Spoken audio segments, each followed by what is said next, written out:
இந்த படத்துல நான் ஒரு ரசிகனாக என்ன பார்க்கிறேன் அப்படின்னா, அப்டேட்டுக்கு தனது தளபதியாகவும் தனது மகளாகவும் இருக்கக்கூடிய கீர்த்தனாவுடைய இந்த அப்டேட் விஷயங்கள் உள்ள இருக்கும், இவருடைய அனுபவங்கள் இருக்கும்.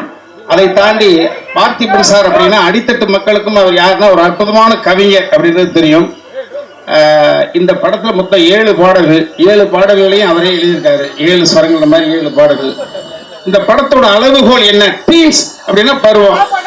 18 வயதை பத்தி வந்திருக்கு, 2 16 வயதை பத்தி பாடல்கள் வந்திருக்கு, 16 வயதிலே படமும் வந்திருக்கு. ஆனா இது டீன் என்றது 13ல இருந்து ஆரம்பிச்சு 19, அந்த 7 வருட காலம் ஒரு மனிதன் பெண்ணாக இருக்கலாம் ஆணாக இருக்கலாம், தனது அப்நார்மல் சிந்தனை என்பது அந்த 13ல தான் தொடங்குது. 19ல முடிஞ்சிருது. 19 வயசுல அந்த பையன் யாரு, அந்த பொண்ணு யாரு, அப்ப யாரா மாற போறாங்க? 35 வயசுல அடையாளத்தை படுத்திக்கலாம், 45 வயசுல அடையாளப்படுத்திக்கலாம். ஆனா சிந்தனை, அந்த விதை என்பது அந்த டீன்ல தான் போடப்படுது. அந்த டீனை கையில் எடுத்து சார் பண்ணியிருக்காங்க. இந்த படத்துடைய அளவுகோல் என்ன? தி இமான். சோ இந்த படம் ஒட்டுமொத்த மக்களோடு, குடும்பத்தோடு, குழந்தைகளோடு போய் பார்க்கலாம். அந்த மாதிரி கதைகளை மட்டும்தான் தம்பி இமான் சூஸ் பண்ணுவாரு அப்படின்றது வெகுஜன மக்களுக்கும். டீன் என்ன பார்த்திபன் சார் ஏதாவது சொல்லிடுவாரோ பயன் இல்ல. அதனுடைய அளவுகோலாக தம்பி இமான் அவர்களை பார்க்கிறேன்.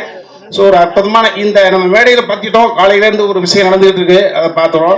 ஆனா இதுக்கு பின்னால எவ்வளவு பெரிய உழைப்புகள் இருக்கு. இந்த 13 முத்துக்களை பொறுக்கி எடுப்பதற்கு பின்னணியில் பார்த்திபன் சாருடைய உழைப்பு எவ்வளவு இருந்திருக்கும் அப்படின்றத ஒரு டெக்னீஷியன் என்னால உணர்ந்துக்க முடியும்.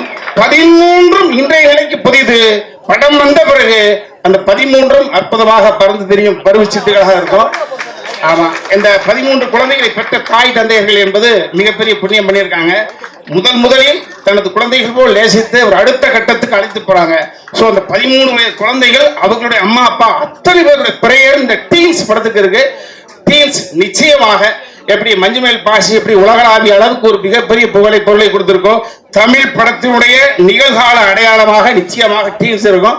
நிச்சயமாக அவளோடு ரசிகர்கள் என்ற முறையில் நானும் காத்திருக்கேன். நன்றி, வணக்கம்.